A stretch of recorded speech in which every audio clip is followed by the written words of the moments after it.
Halo, Assalamualaikum warahmatullahi wabarakatuh. Jumpa lagi dengan Pak Adi pada pembelajaran daring. Hari ini kita akan belajar pada subtema 2 pembelajaran yang keempat. Bagaimana kabar kalian hari ini? Pastikan sudah mandi dan sarapan dan siap untuk belajar daring. Anak-anakku, hari ini kita akan belajar tentang kenampakan alam dan buatan serta tentang iklim Indonesia. Nah, silakan kalian buka buku kalian, buku tema 1 halaman 88. Mari kita belajar. Nah, apa sih sebenarnya kenampakan alam dan buatan itu? Dilihat dari namanya saja kita sudah tahu ya, kalau kenampakan alam itu adalah lingkungan yang masih asri dan alami, terjaga kelestariannya serta belum diubah manusia, masih lestari. Kemudian kenampakan yang buatan itu apa? Yaitu lingkungan yang memang sengaja dibuat atau diubah manusia untuk kepentingan dan tujuan tertentu. Dengan kata lain, banyak campur tangan manusia. Seperti apa saja kenampakan alam dan buatan itu? Mari kita lihat. Nah, ini contoh dari apa? Iya, kenampakan alam. Nah, dilihat menyejukkan mata ya, menyegarkan. Ini ada sungai di hutan yang masih jernih airnya. Ada pantai dengan ombak laut yang bersih. Ada padang rumput yang menyejukkan mata. Ada pegunungan. Nah, ini Gunung Bromo. Siapa yang sudah pernah ke Gunung Bromo? Di sini juga ada danau yang sangat terkenal. Danau terbesar di Indonesia. Danau apa? Iya, Danau Toba. Itu tadi adalah contoh kenampakan alam. Nah, ini yang satunya, contoh kenampakan buatan manusia. Terlihat lebih modern. Nah, ini ada bendungan. Alam juga dimanfaatkan manusia untuk pembangkit listrik tenaga air. Nah, airnya dimanfaatkan dibendung kemudian jadi PLTA. Ini ada kolam renang, ada jalan raya, simpang susun Semanggi, kemudian ada bangunan-bangunan yang gedung-gedung tinggi. Nah, ini juga ada bangunan yang terkenal legendaris yaitu Candi Borobudur. Itu juga contoh dari kenampakan buatan. Sampai di sini sudah tahu perbedaan kenampakan alam dan buatan? Pasti sudah tahu, mudah sekali. Nah, ini juga ada di buku kalian, kenampakan alam dan kenampakan buatan. Kalian nanti silahkan kalian cari mana yang kenampakan alam dan mana yang kenampakan buatan. Ada di buku kalian halaman 89 dan sampai 90 ini. Nah, kalian sebutkan kenampakan alam yang mana saja, kemudian kenampakan buatan yang mana saja, kemudian pengertiannya. Nah, tadi sudah Pak Adi jelaskan pengertiannya, tinggal tulis lagi aja di sini. Masih ingat kan? Pasti masih ingat. Kalau tidak ingat, silahkan dimundurkan videonya.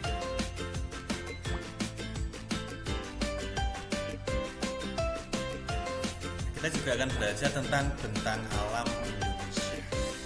Jadi kenampakan alam yang membentang atau terdapat pada suatu daerah itu disebut juga sebagai bentang alam. Nah, anak-anak, Indonesia ini negara yang sangat luar biasa. Kita harus bersyukur menjadi warga negara Indonesia, karena Indonesia itu salah satu negara yang memiliki bentang alam yang paling lengkap atau yang salah satu yang terlengkap di dunia. Bentang alamnya apa saja? Kenampakan alamnya mulai laut, pantai, dataran rendah, tinggi, lembah subur, padang rumput, sungai, danau, pegunungan, dan lain sebagainya. Indonesia itu paling lengkap. Semuanya ada di Indonesia. Karena Indonesia memiliki tanah yang subur, curah hujan yang tinggi, kemudian orang-orangnya juga masih banyak yang cinta dengan alam. Kalian juga ada ini tentang alam Papua. Silahkan buka buku kalian, ada bentang alam Papua. ini adalah beberapa yang terkenal di Papua. Misalnya gunungnya tertinggi di Indonesia ini Gunung Puncak Jaya. Lembahnya ada Lembah Baliem, Bukit Kobrei, Sungai Baliem. Dataran tinggi rendahnya, nah ini Pak Adi belum tulis, kalian nanti bisa cari. Kemudian pantainya yang terkenal ini Pantai Teluk Triton, Harlem, dan pantai-pantai di sekitar Kepulauan Raja Ampat. Nah ini yang terkenal di dunia. Bahkan turis-turis mancanegara sangat ingin berkunjung ke Kepulauan Raja Ampat. Siapa yang sudah pernah ke sana? Pak dibaca belum? Pengen sekali ke sana. Kemudian danau, ada Danau Sentani. Contoh tentang alam Papua. Nah, ini ada sekilas gambar tentang alam Papua. Nah, ini Kepulauan Raja Ampat. Terumbu karangnya di sana indah sekali. Kalau yang hobi wisata menyelam atau diving di sana surganya bagi pecinta diving.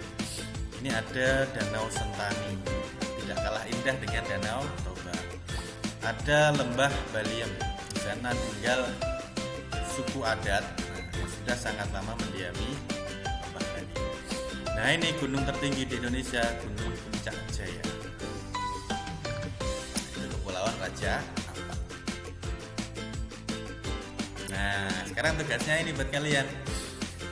Kalian cari informasi di buku atau di majalah, boleh juga di internet tentang bentang alam pulau di bawah ini. Nah, cukup 3 saja yang wajib. Yang pertama yaitu Pulau Jawa. Lebih baik lagi kalau sesuaikan dengan tempat tinggal kalian, misalnya di Jawa Timur. Kemudian ada juga Bali dan Kalimantan. Nah 3 ini saja. Boleh ditambah pulau lainnya kalau dirasa ini sudah selesai dan ingin menambah wawasan tentang bentang alam di pulau lainnya, boleh ditambah pulau lainnya. Tapi yang wajib 3 saja. Nah anak-anak, kenapa ya kok di Indonesia ini bentang alamnya sangat lengkap, sangat indah-indah, kemudian juga menjadi tempat pariwisata yang bahkan terkenal sampai di penjuru dunia. Itu juga tidak lain karena keadaan iklim di Indonesia yang sangat mendukung.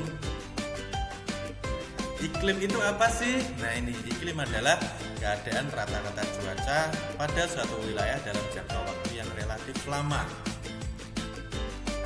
Cuaca, kita sudah sering dengar perakiraan cuaca, misalnya ketika menonton berita di televisi, ada berita tentang perakiraan cuaca atau perakiraan cuaca yang ada.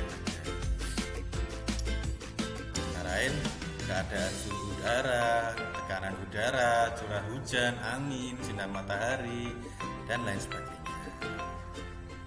Nah, karena letak Indonesia itu secara astronomis berada di wilayah sekitar garis khatulistiwa, membuat Indonesia beriklim tropis.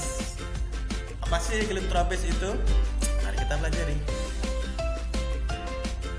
Nah, ini letak Indonesia. Nah, di angka 0 ini, 0 derajat lintang ini adalah garis khatulistiwa. Jadi Indonesia dilewati garis khatulistiwa, ada di sekitar garis khatulistiwa. Nah, wilayah yang berada di sekitar garis lintang 0 sampai 23,5 derajat ini, yang abu-abu ini memiliki iklim tropis. Indonesia berada pada iklim tropis. Nah, ini iklim tropis di Indonesia. Iklim tropis membuat daerah yang dilaluinya atau yang menjadi bagian darinya memiliki curah hujan yang tinggi. Kemudian suhu udaranya juga berkisar antara 18 derajat Celcius sampai sekitar 27 derajat Celcius. Nah ini rata-rata sekitar 27 derajat Celcius. Hampir sama di seluruh wilayah Indonesia. Tidak ada yang terlalu dingin sampai turun salju, dan tidak ada yang sampai kemarau seperti di padang pasir ya. Tidak ada, karena Indonesia memiliki iklim tropis. Nah, Indonesia hujan juga masih tinggi curah hujannya. Lamanya siang dan malam juga hampir sama, yaitu 12 jam. Di bagian bumi yang lain ada yang berbeda, ada yang malamnya sangat lama, ada juga yang siangnya sangat lama. Tapi di Indonesia ini hampir sama, yaitu sekitar 12 jam malam dan 12 jam siang. Hutan-hutan di Indonesia mendapatkan curah hujan yang tinggi sehingga bisa tumbuh subur, kemudian tanahnya juga subur, bisa menyimpan air. Keadaan iklim secara umum di Indonesia. Iklim di Indonesia dipengaruhi oleh angin musim. Biasanya orang-orang di Indonesia sudah hafal bahwa musim di Indonesia itu ada berapa? Ada dua, satu musim kemarau, satu musim hujan.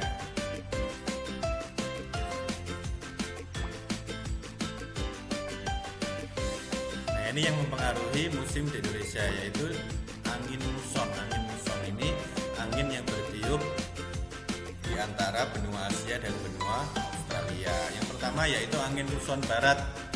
Ini bertiup dari benua Asia ke benua Australia. Nah, karena anginnya ini bersifat basah dan banyak menghasilkan hujan, pada periode ini atau pada 6 bulan yang ini kita akan mengalami musim hujan. Kemudian ada juga angin muson timur. Nah, ini bergerak sebaliknya dari benua Australia ke benua Asia. Angin ini bersifat kering. Nah, pada waktu itu di Indonesia pada periode bulan-bulan tersebut juga terjadi musim kemarau atau musim panas.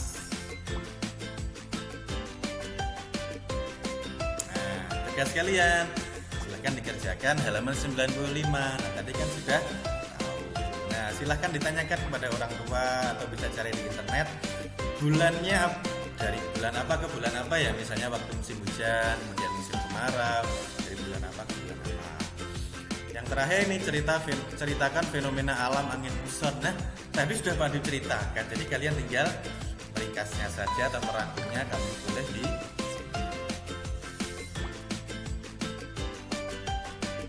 Nah, tahukah kalian bahwa bentang alam, kondisi fisik wilayah dan keadaan iklim berpengaruh besar terhadap flora dan fauna. Flora dan fauna itu apa? Nanti di lain video akan Pak Adi bahas di video pembelajaran yang tersendiri. Karena kalau Pak Adi jadikan satu video pembelajaran, ini terlalu banyak dan terlalu panjang. Nah, ini anak-anak yang paling penting. Manusia itu harus bijak memanfaatkan potensi alam dan dengan selalu menerapkan nilai-nilai Pancasila dalam kehidupan sehari-hari. Jangan sampai kita malah merusak alam. Kalau alam rusak, nanti yang rugi adalah kita sendiri, karena kita sangat bergantung pada alam. Ketika kita menyayangi alam, kita peduli pada alam, kita juga sudah termasuk mengamalkan sila yang pertama, yaitu dalam agama kita dilarang untuk merusak alam. Kita harus melestarikan, termasuk pengamalan Pancasila, nilai sila yang pertama.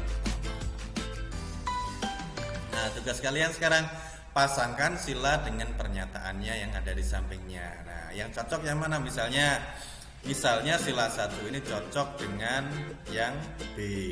Nah, silahkan ditulis sila 1 panah, kemudian tulis B. Sila 1 cocok dengan B. Itu kalau cocok, barangkali kalian nanti bisa menemukan jawaban lain, silahkan ditulis sendiri.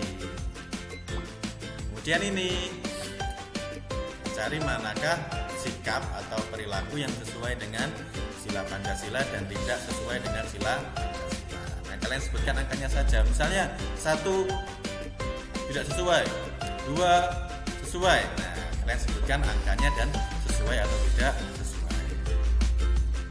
Mudah sekali kan tugasnya? Itu saja bisa Pak Adib sampaikan hari ini.